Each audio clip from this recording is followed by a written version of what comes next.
Well, check it out, y'all. We got what you need. We're all living in apartments, condos, vans. Well, dude, even you can have a studio in a box. Yes, we can help you with that right here at Blind Knowledge. We work on your budget, and we figure out your measurements. We'll get you the best sound for the best price.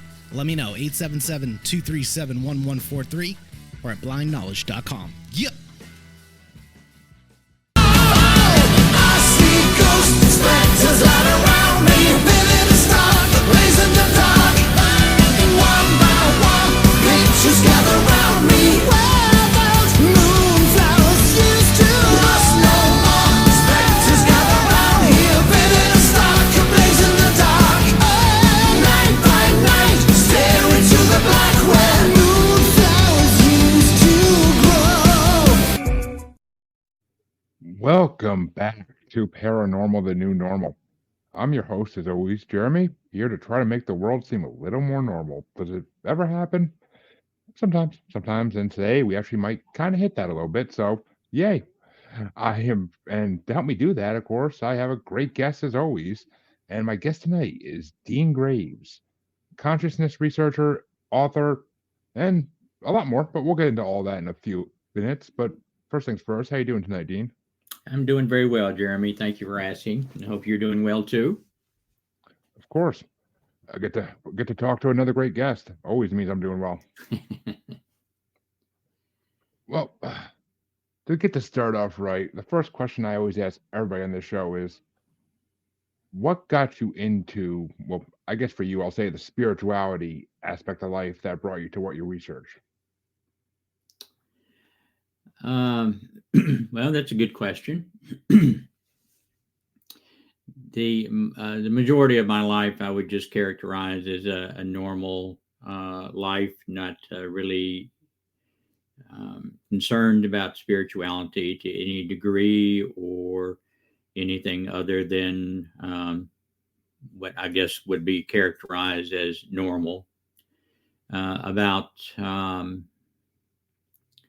It's been about 20 to 25 years ago now. My spouse and I began meditating, and through those meditations, we began to have some pretty significant awarenesses and experiences while we were meditating. And those led us deeper and deeper into exploration of what it was we were experiencing, what we were encountering. And she died in 2011, and the experiences continued and intensified for me. So what got us into it, I guess I could characterize it as an awakening, but unlike most people's perspective of an awakening is simply a point of dissatisfaction the way that you've been running your life. And so consequently, we determined jointly to do things differently. And that led us on the path that we followed since, and I'm still following. Well, first things first, very sorry to hear about your wife, of course. That's horrible. Well, I couldn't imagine losing my wife. That'd be horrible. But that's interesting. I mean, meditation, I've heard a lot, does unlock, if you do it long enough and you do it right, you will unlock things because from what I've been told, everybody has abilities that they can unlock. Everybody has some kind of specialty they can unlock if they meditate, if they focus, if they figure out how to basically figure out the puzzle is the best way to put it, I think, is figure out the puzzle that is our brains. Well, the brain is obviously part of the body, but the mind is separate from the brain, and the mind informs the brain. And so the brain is the way it is because it has been instructed by the mind to be a certain way. And when you can get past, if you think of the we structure the brain, and if you think of the brain as a filter, or sometimes it's easier to think of it as a bowling lane with the kid stoppers up on either side. And as long as you have the stoppers up on either side, then there's only, you can't really mess up. You can just stay within the lane. And when you take those bumpers down, then you open up the whole parameters of the bowling alley.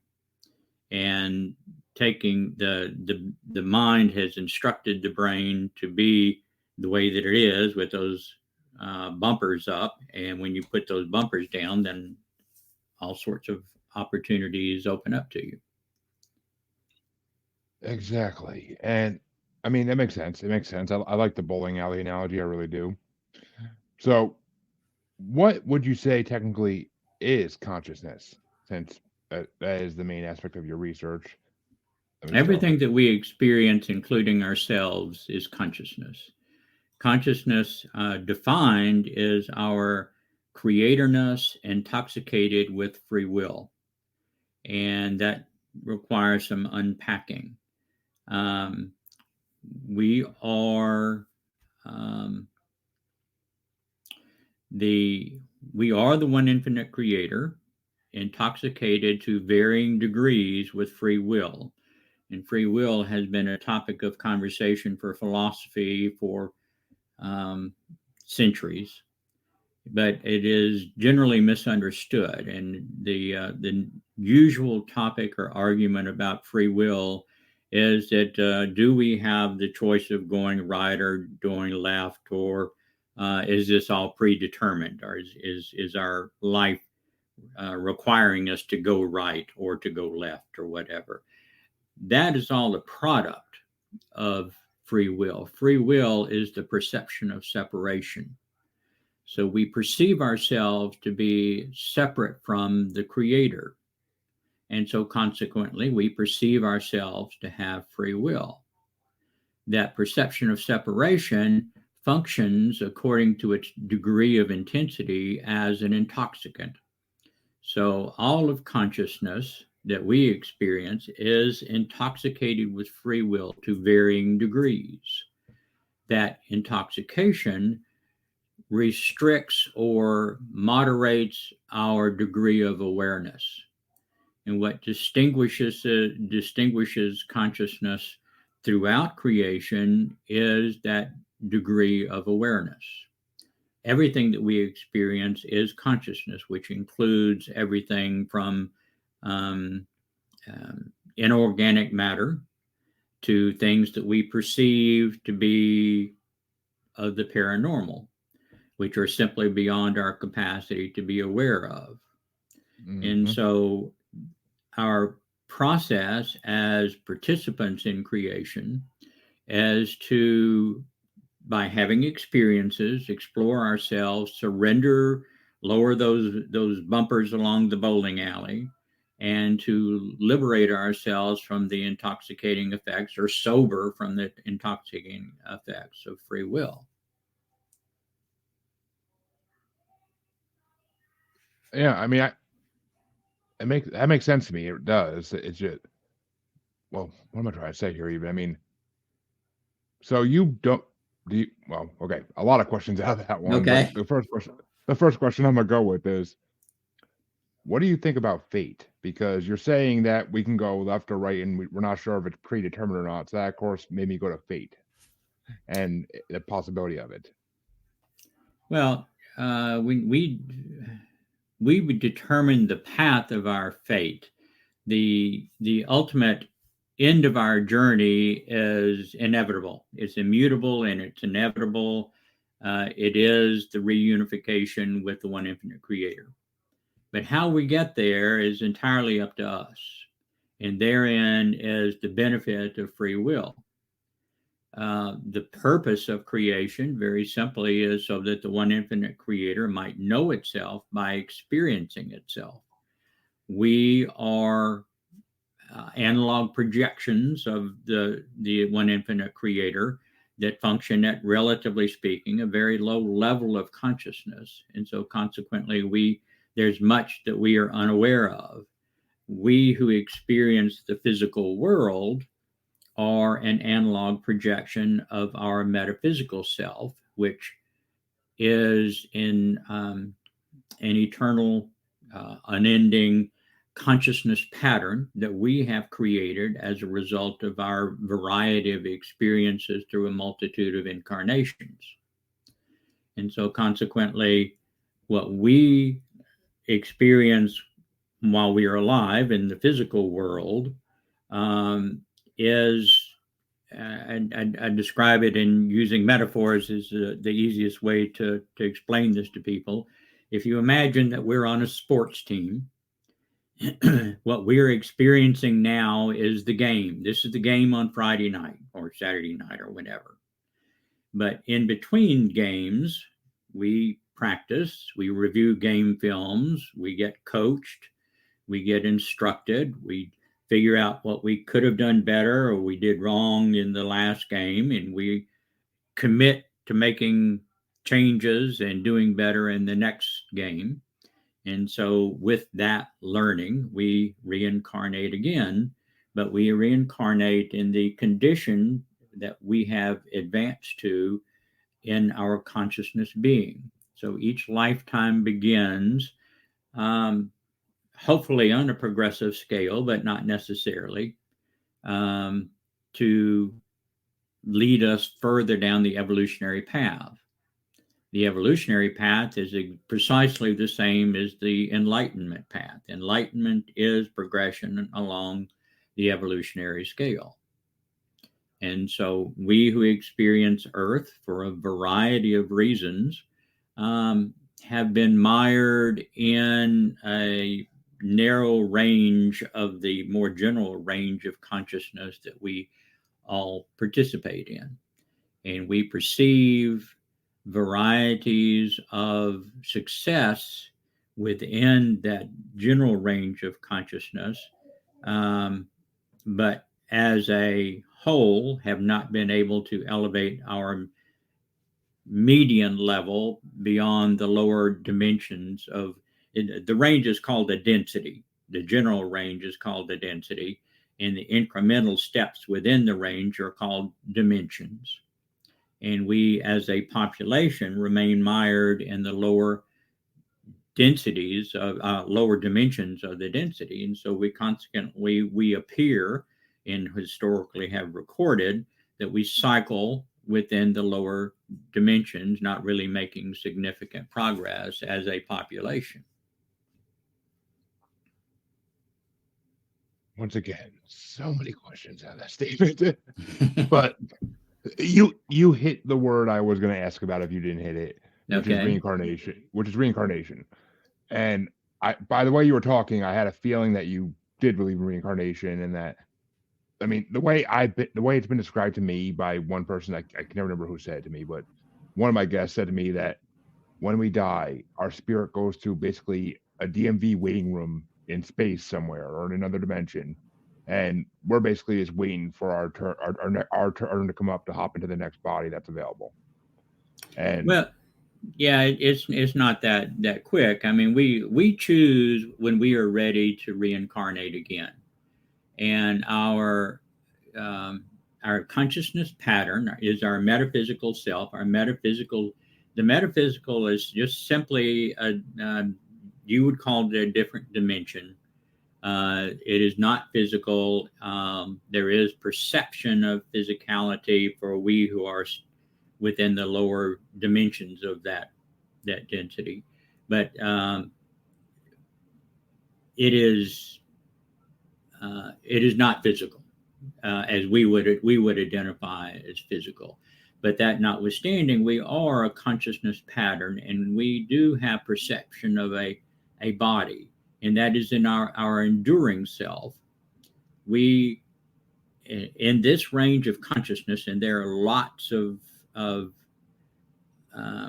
parallel or competing, not really competing, just other experiences like Earth throughout creation. In our galaxy, which is a fairly large galaxy, there are approximately 67 million planets that host a range of consciousness of the lower 5 densities. And of that 67 million, approximately 26% of those share the same range of consciousness that we do. So just within our galaxy, that's a lot of other planets that are experiencing this range of consciousness. Very few, if any, have the same difficulties that we are experiencing on Earth. And so they have a more diversified experience within their planetary experience. Which makes sense, because I also was just discussing this the other night on a show, that when you come back, like, we can come back within different species bodies. It doesn't have to be a human body. Well, not really. You can choose to go to another planet. I mean, you can leave this experience if it's just not working out for you. You can work a deal to leave this planetary experience. And matter of fact, Earth has been considered a second chance planet. So all of the third density participants seeking graduation have failed to graduate in other third density experiences. And we are an accumulation of 16 different species is not really the right word, but 16 other experiences that have failed to graduate. So we're kind of like reform school for our participants here. So basically, we're the bad kids in the back of the class that couldn't get it right the first time. Well, we're the slow kids, and there are reasons for that. It's not a bad thing because it's all experience, and our purpose, as I mentioned at the beginning, is to explore. And there's no right, there's no wrong. We experience right and wrong because things either feel good or they don't feel good, and that is an emotion. That in and of itself is an emotion. And when we experience things we don't like, then we tend to reject that and not include that part as part of our experience again, or if we can avoid it, not include it again. If we do include it, because it feels good. We are all motivated to get more of what we like. Now, what we like varies by individuals, but that notwithstanding, as we progress in our evolutionary path, in our enlightenment path, then what we do like becomes more refined and more common. There's less diversity of what we like because our degree of understanding and our degree of perception of separation decreases. And so ultimately, the end of evolution, the end of creation, is the reunification with the Creator. And that the more we can align with our creatorness, then the better we feel.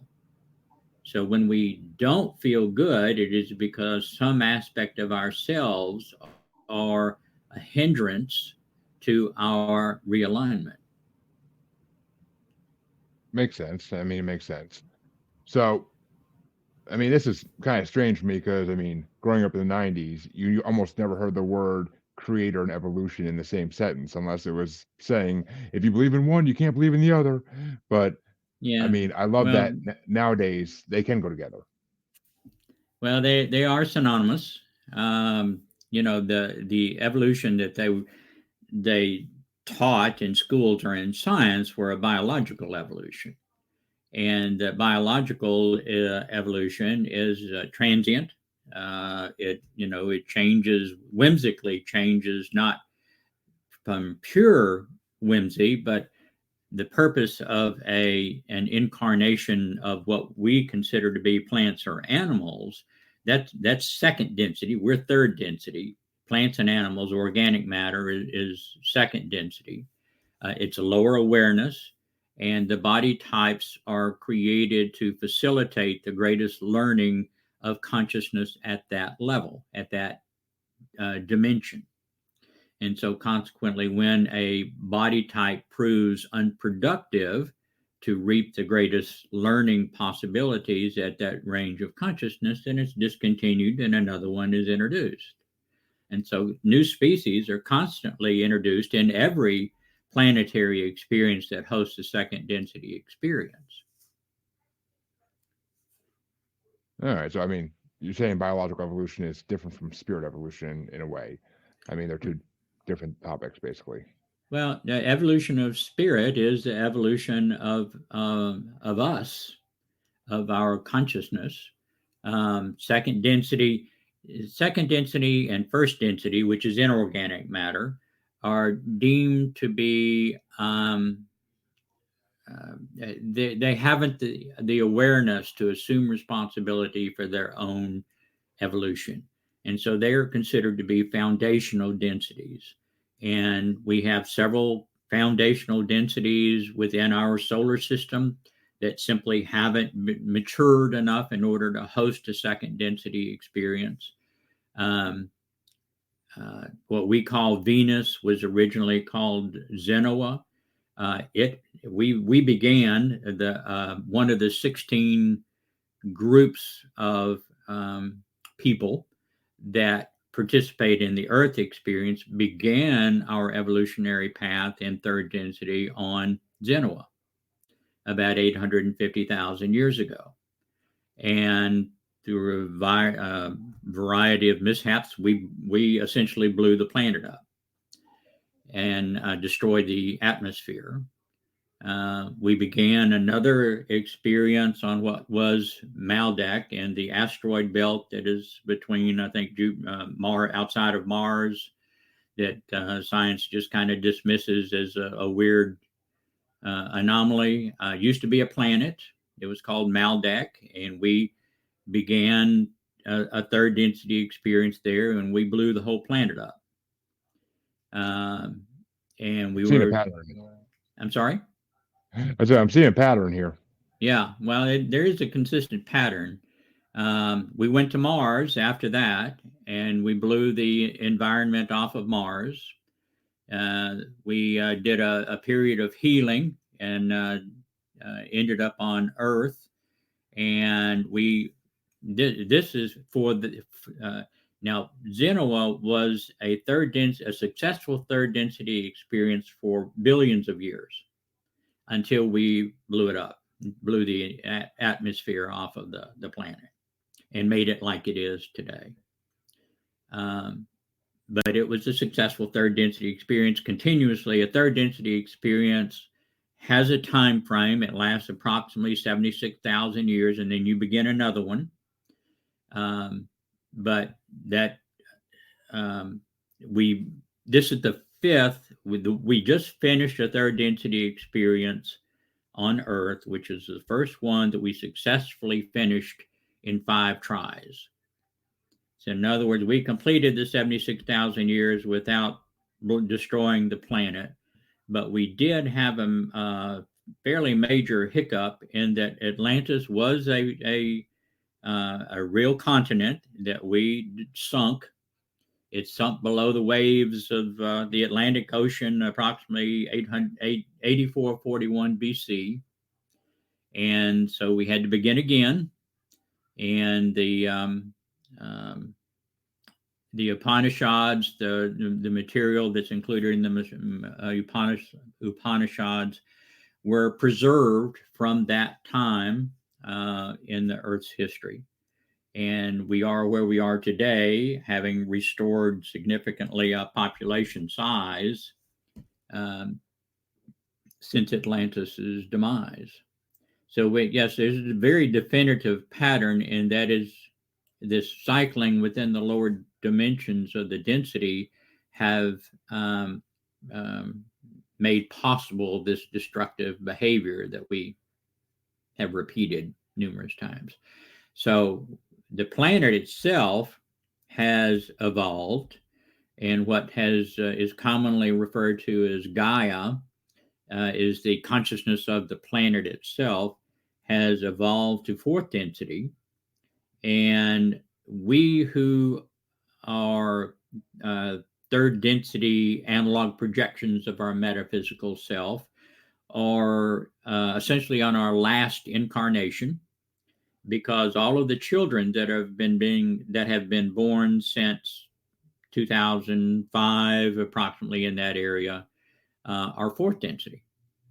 They're higher consciousness. They have graduated from third density, and will obviously, as they mature, will be assuming occupancy as we older consciousness experiences die off, and we will be relocated to another planet that's being formed within the solar system. Interesting as could be. Right, that whole monologue right there was so many things come to mind. But one, for the first time in my life, I wish I was younger than I usually. I wish I was older than I am, but for the first time in my life, I wish I was born later than I was. Because in 2005, 6, I was graduating high school, so Well, I was. you're as young as you think you are, Jeremy.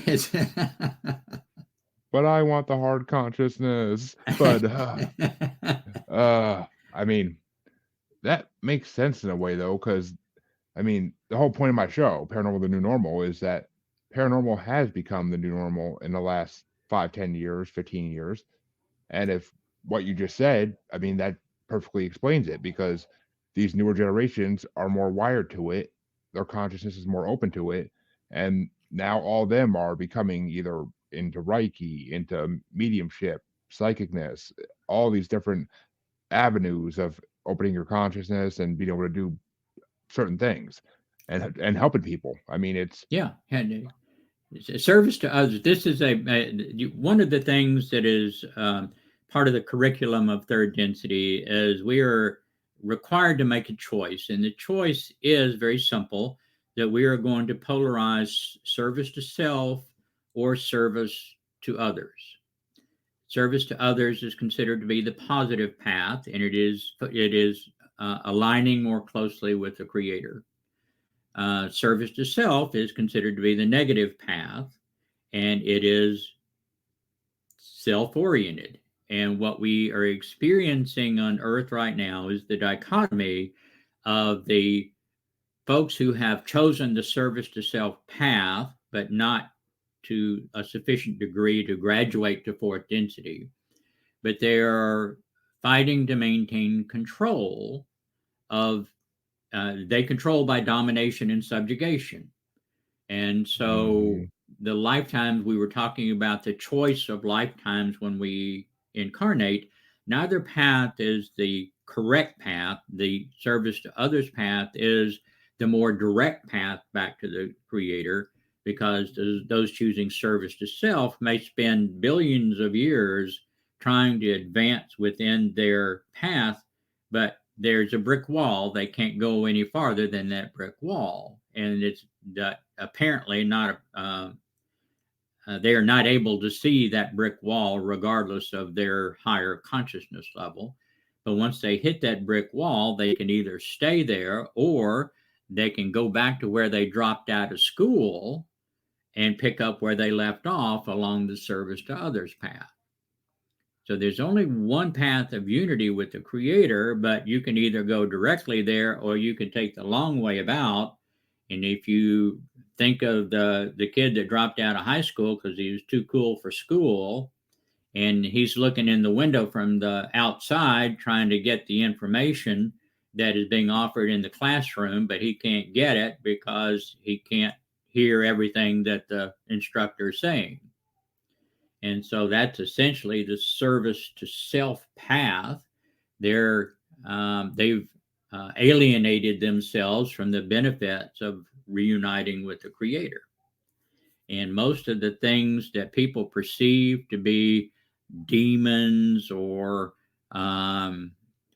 scary paranormal things are these higher consciousness service to self beings that want to stimulate fear within third density. Third density is kind of like the Goldilocks density, because we have enough energy that it's worth stealing, but we're too stupid not to give it up. And so it's just right. It's it's the kid stuff that is easy pickings. And Earth is an easy pickings experience because we keep cycling within the lower dimensions of the density, which makes us a prime long-term source of energy. And when the surface to self separates itself from a realignment with the creator, what they lose is that source of, it's called intelligent energy, that powers us, that powers our mind, our bodies, and all of that. And so they need to get that from somewhere, and they get that by inducing fear into our lower awareness consciousness. Which makes sense. And I mean, so you keep saying like third density, second density. How many densities are there altogether? Well, it depends on who you ask. There are essentially 8 densities, but the lower 5 densities, the first 2 densities are foundational densities, as we talked about. The next 3 are experiential densities because we are experiencing primarily. Beginning with 6 densities, 6th and 7th density are creator being densities. 6th density is a very broad density, and they essentially have creation and management duties for all of the lower 5 densities. So when we, I don't know if you're familiar with the raw material that was channeled by St. Louis group in the early 80s. Raw was the 6th density entity, and they are very involved with their day-to-day operation. All of our higher selves are 6th density. That's part of their honor and duty, is to serve as our higher selves and to provide us with guidance on our evolutionary path. 4th density is what Earth is becoming. And the 4th density is essentially the healing period from the distortions that we created in 3rd density. At the end of 4th density, one of the signals that we are ready to graduate to 5th density is that we surrender the authenticity of the physical world. And so we no longer have to incarnate. We will just be our metaphysical self. Interesting.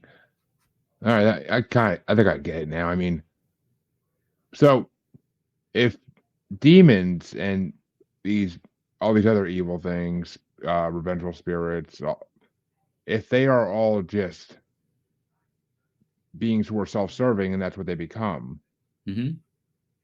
what would you consider what we call angels or spirit guides? Like, are they actually from the creator, or are they beings that were so unselfish that they became good?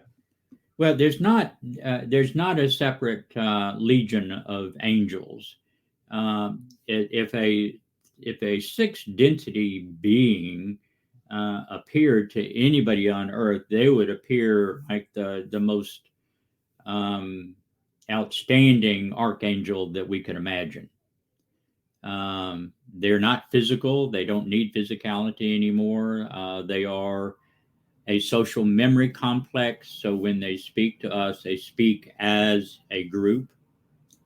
In the podcast that I'm currently producing, participating in, it's called Chatting with the Arcturians, and we chat with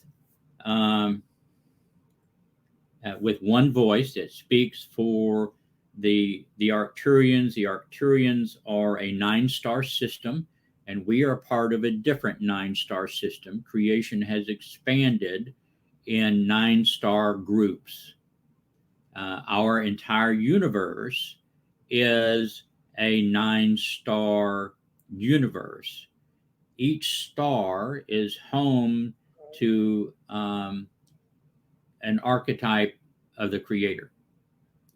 And there are 5 inherent characteristics of the creator that are all archetypes. And those 5 inherent characteristics are awareness, love, wisdom, unity, and stillness. And so those are 5 of our 9 star archetypes. And the other 4 are distortions. Free will is a part of every experience, and it is an archetype of the creator, even though it is a distortion. We also are comprised of motion, movement, an intensified perception of separation, and Lucifer.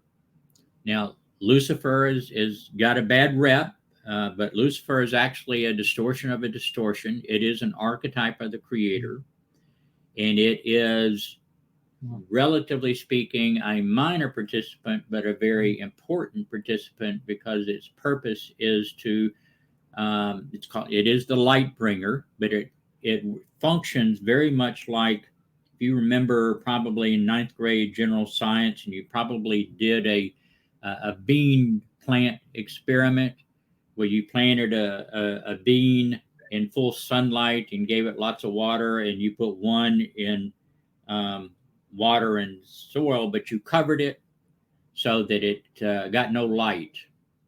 And the bean plant with no light grew more quickly, but not in a healthy way, than the plant that was getting full sunlight. Did you ever do an experiment like that? Yeah, I think that's what's it called? The Grendel experiment, or not the Grendel? The scientist. I can't think of his name. It starts with a G, I want to say, but but you know what I'm talking about. The bean plant with no sunlight grew more quickly, but it was white. It didn't have any chlorophyll until it reached the sunlight, and then it began to mimic the pattern of the full sunlight bean. Well, Lucifer's purpose is the same way. Lucifer is unconsciousness. And so because we begin third density in unconsciousness, that's like depriving us of the sunlight. And so the plan is that it would make us grow through our evolutionary process more quickly. We have not, as a populace, been able to get over that hump. We're still that pale white bean plant growing within the shelter with the lack of sunlight as a population. So it's a positive intent, even though religion generally has taken it and made it something demonic. And of course, they made a TV show about it. Okay, I ain't gonna knock the TV show. I enjoy the TV show, but yeah, well, I like the TV show too. But I mean, they bandied the name about and gave it a bad name.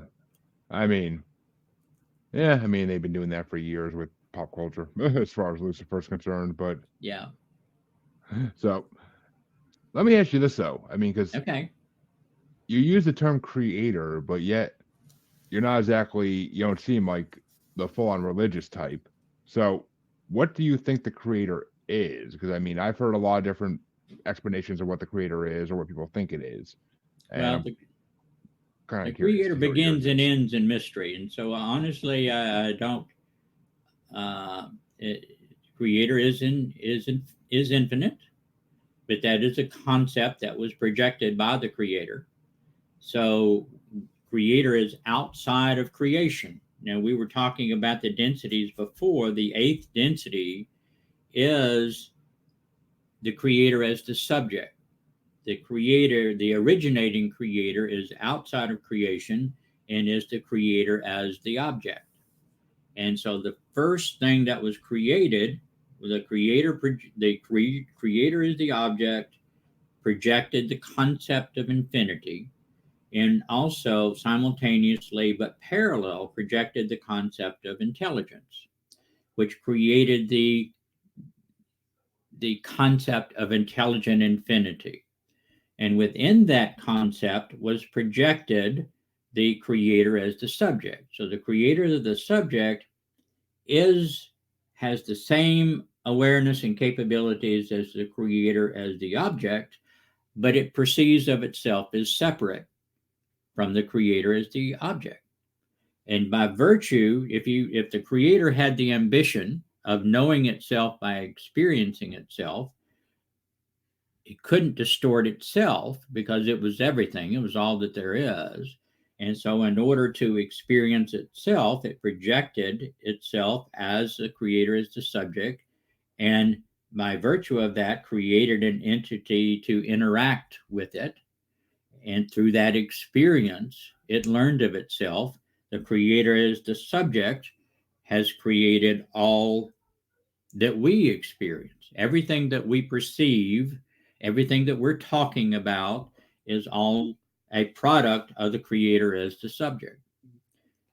Creation is a huge, giant thought experiment. And if you're familiar with philosophers' repeated creation of thought experiments in order to investigate what might happen or to, try to figure out how things work, all of creation is a huge thought experiment. It is conceptual.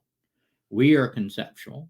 Everything that we experience are conceptual, but also we are the creator, intoxicated with free will to allow us to explore consciousness at the level that we are able to do so. But we are also evolving within that structure until we conclude our experiences of creation by reunification and surrendering of all of our perceptions of separation. All right, I can kind of wrap my head around that. I mean, that's a lot to It's a lot. take It in. is, yeah. But we're recording this. So Exactly. Can study it all I need to. So the creator that created us is the same creator that created extraterrestrials, or is it possible that the creator is an extraterrestrial that has been around before we were even a thought? Well, no, extraterrestrials, we perceive time because part of the third density experience limits our capacity to process more than one thought at a time. So, and that is a requirement of our incarnation. When we are beyond this level of consciousness, then part of the process is that we expand our awareness and we process simultaneously our entire experience. And so we're outside of time. The time is not a structure, it is a mechanism that we experience and are required to experience because we can only process one thought at a time. Because we process one thought at a time, we perceive it to be linear. But it also is recorded. And so consequently, we can review the game films, when we're not incarnate, see what we did wrong. If you ever saw the movie Defending Your Life that Albert Brooks did with Meryl Streep. Oh, I've heard of the movie. I know what it is. I just never actually sat down and watched it yet. Great movie. And it actually, it's obviously made into a comedy, but it's not extremely different from our experience of creation. It's actually pretty close to our experience of creation. Interesting. I mean, so you said that humans came to this planet, what was it, 857 or 67,000 years ago? No, we came to Earth about, it's about 76,000 years ago. Okay, so was there actually dinosaurs then? Like, because if we came 76,000 years ago, they would have been, I believe, already wiped out by something. Yeah, no, dinosaurs were long gone. This third density experience that we just completed was the first experiential density experience that Earth had participated in. It had been a first and second density planet for a long time before, and the planet hadn't been a protected third density experience, and so there was lots of visitations by other, you would probably call them aliens, and so that it had visitations, but not an experience, a density experience before. Our experience was the first density experience on the planet, other than the first and second density. And so there are remnants of those visitations from a long time ago that predate that 76,000 years, but it was not a density experience. But other third density experiences are more advanced than we are, but they are not awareness or consciousnly more advanced than our potential. And it is very, for example, there's a planet that is in orbit around Sirius B, and Sirius B is one of the planets. Sirius A and Sirius B are both part of our 9-star system, and the body types that are chosen for a third density experience are taken from the available body types that are already in existence in the third and in the second density experience of that planet. But this planet that is in orbit around Sirius B has been a very successful third density experience, but the body types are trees. And we would say that tree can't think, it doesn't have a brain. Well, it has a mind. It doesn't need a centralized brain. It has a mind. And it has been a very successful third density experience, much more successful than our experience. But there is a curriculum to third density. And to fulfill that curriculum, one of the things that you have to experience is bellicosity. Well, as you can imagine, a tree is going to be hard pressed to experience bellicosity unless there's a big windstorm and maybe slap each other about, limbs and stuff.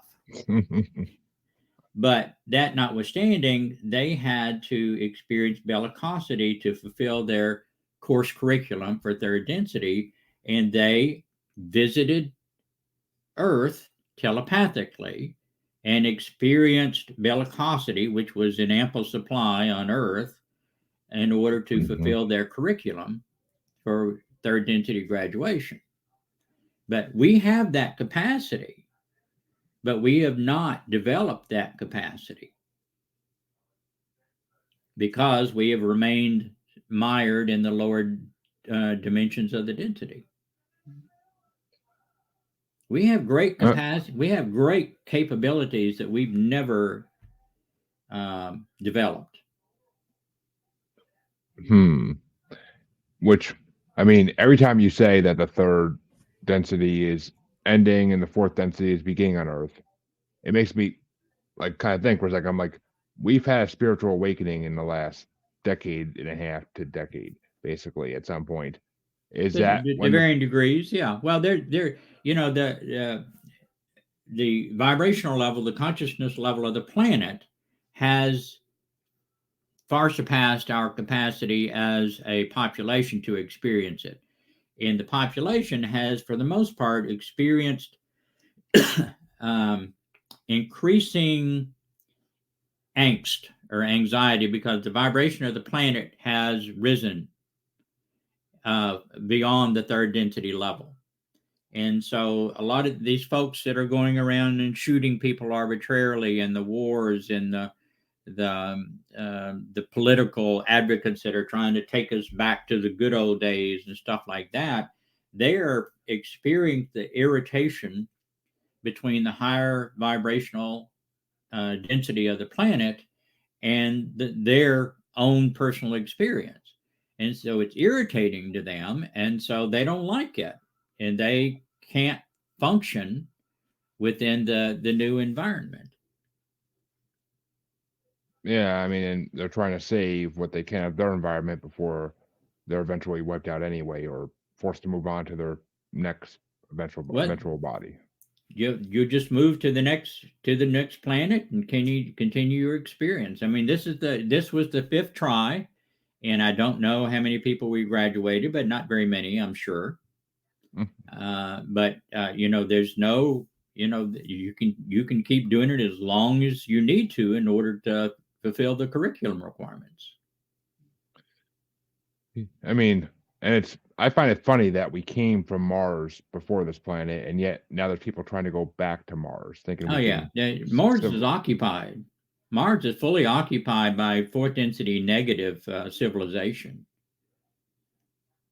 Really? Yeah. Is it all the UFOs that you see flying around? The UFOs are real. They're service to self, because they are not restricted from interfering with. Well, they don't feel the necessity of honoring our isolation, because they need to induce fear in us in order to liberate that energy that they need to steal. So almost all of the UFOs that are flying around, and because they're going to service to self, they have to require more on technology than the service to others, because the service to others, you just think about going someplace and you're there. You just manifest it, because they're pursuing unity with the Creator, and so they're surrendering the restrictions and the distortions that prevent them from freely interacting with the rest of the universe. The service to self is separating themselves from those capabilities by virtue of their more myopic functioning, and so they require greater technology. And so the technology is the UFOs we see flying around. If the service to others wants to make an appearance, which they have done, if they want to make an appearance, then they have to fabricate the image of a UFO just so they won't all of a sudden just appear in front of us. Makes sense. I mean, better to hide in a ship, and I mean, they even got our government telling us that UFOs are real. So, I mean, yeah, well, UFOs are real. Oh, I never doubted that, but and matter of fact, the service to others, higher beings, when Dwight Eisenhower was president, they presented themselves to President Eisenhower, and for the purpose of inquiring whether he thought that the population was ready to begin communication with extraterrestrials. And he said no. I said, okay, we're going to take you at your word. And they toddled off. Was that the Mighty Thor incident? Don't know about the Mighty Thor incident. There's or was it Mighty Thor or Almighty Thor? But there was a incident when Eisenhower was president that is, I believe, called the Mighty Thor incident, and it's basically what you just described. It was an extraterrestrial that came and talked to Eisenhower, stayed in the with the DOD and the Pentagon for a few weeks, and basically talked to all of Earth's leaders, and eventually left. But he was called the Valiant Thor. I'm sorry, it's called Valiant Thor, not Almighty Thor. The Valiant Thor. I don't think they met with a whole bunch of people. They just kind of kept it on the QT and met with Eisenhower, and Eisenhower was considered to be a very rational and good judge of the condition of the human population at the time, based on all of his experiences. And he said, "No, they're not ready for this, folks." And so they went away. He wasn't. I don't think he was wrong, but I don't think he was wrong either. I think he would be right even today. Yeah, I don't. I mean, the human population today can't handle basic things, which is also the other thing that I don't get. Because if we're supposed to kind of evolve spiritually, why is there so much? Why would the Creator put so much stress in our lives and so much just suffering? Like, because some people, not necessarily me, but some people in the world have a lot of stress and a lot of suffering more than any human being should be able to handle. And Funny you should mention that. I have a book that I've written called The Identity Model, Understanding and Healing Humanity's Stress and Suffering. And it describes why we are as we are, why we experience stress, and why we continue to experience suffering. And stress is our teacher. We don't recognize that, and so we refuse to learn the lessons that stress bring us. Suffering is nothing more than continuing to experience the same stress over and over and over. makes sense. And I mean, yeah, I mean, it's true. I can tell you that much. As a homeowner, I've experienced plenty of stress in the last couple of years. But so, as we're getting near the end of this, let me ask you this. It may seem like a simple question, but Lord knows it's not. What do you think is in store for Earth's future? I think Are I think marvelous things for Earth's future. The population that is the predominant population today will move on to the new planet, and they will begin a new third density experience and have the opportunity to evolve within the range of consciousness that they currently occupy. Earth will become a fourth density positive planet. It is a fourth density positive planet. And the population that is now coming into majority by virtue of the children that are being born will begin their process of evolving through the fourth density. Third density's defining objective is to become awareness. That is the big one of the big signals for readiness to graduate to fourth density. Fourth density does the same thing with love. And so the defining characteristics of Earth population will be the exploration and understanding to new depths of what love is. Interesting. And I mean, well, I mean, that sounds like a bright future, and I 100% hope you're right, because I mean, the way the world's looking right now, it's not looking like we're in good shape with Well, this military this is the end of everywhere. third density. We're seeing the population is third density still for the majority. And what you're seeing is the angst that the third density population is feeling by the lack of compatibility with the higher vibration of the earth. And so it's a tenuous period. There's not going to be an intervention to stop it, but the earth is going, within the next 30 to 40 years, is going to see dramatic transformation of what the population looks like. And that could be, I mean, it might have a good end out to it all eventually, but the process could be good or bad depending on what happens in the future. Well, the tenuous period is probably the next 10 years until the children begin to assume responsibility for leadership and management and simply living, and all the old folks begin to depart and move to their new station in the evolutionary process. Interesting. So another 10 years of this cell. Okay. Good to know. You can Good do to it. know. You can do it, Jeremy. I so hope so. But just buckle in, put your helmet on. You'll be all right. I'm trying. I mean, but now we got freaking holes in the sun to worry about too, and I'm just like, what the heck is going on up there? Yeah, the sun, our sun, is part of the 9-star system. Obviously, it is the home to law. Law is the is wisdom, and so we have good guidance from there. We are a raw planet. If you remember Ra from Egyptian fables.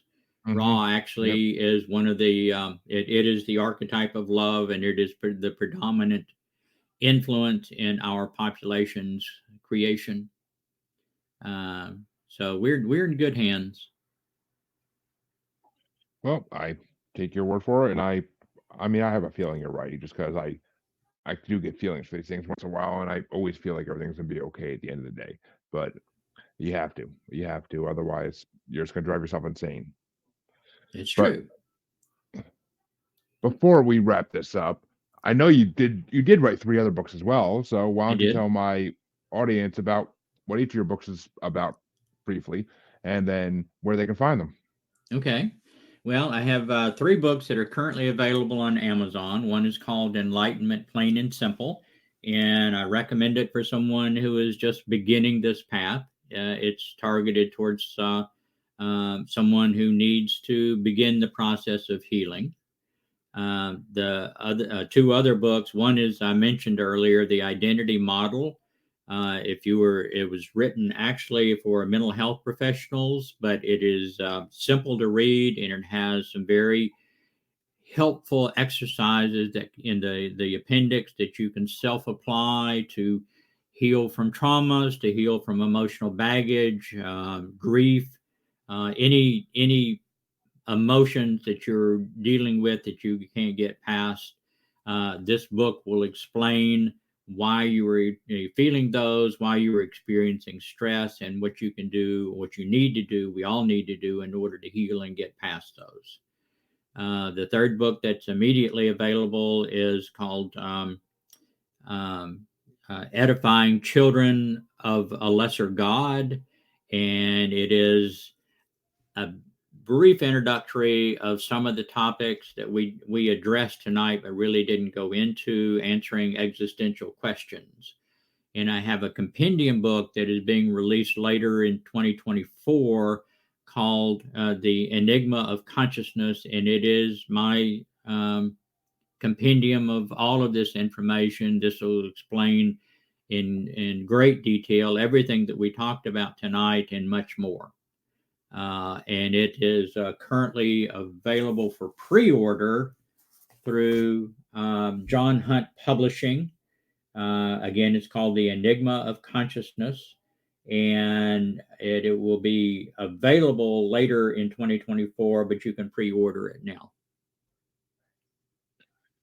Interesting.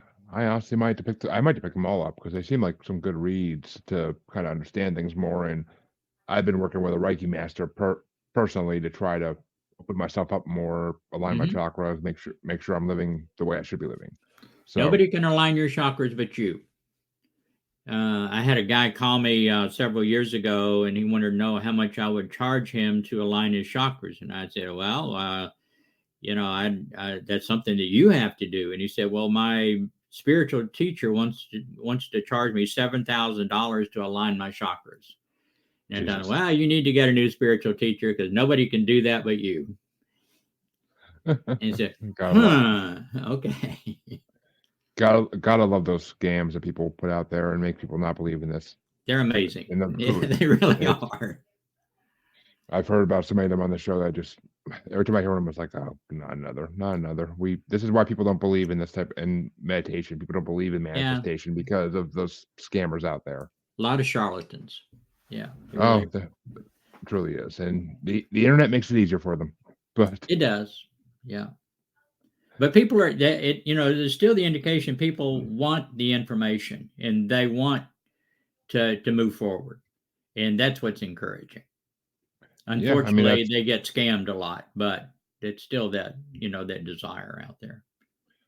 Yeah, I actually had one try to get me yesterday. Literally, she duplicated the account of a starseed psychic I know that has been on my show, and like she was trying to tell me like, oh, she has a message for me, and then like I'm like, okay, and then it's like, but I need a donation in my PayPal first. I immediately messaged my friend on another app, and I'm like, is this you? And she's like, no, that's a scam. Do not do it. Do not do it.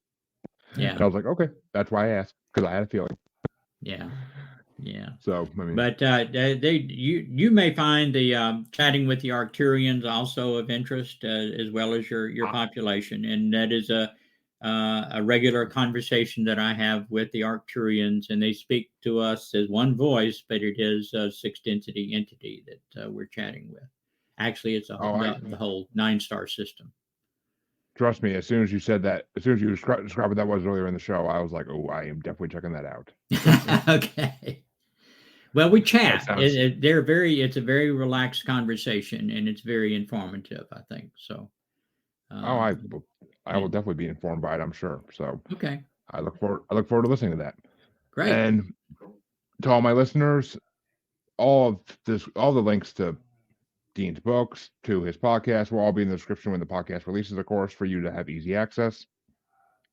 And for all those who have watched and all those who will listen, thank you, like and subscribe.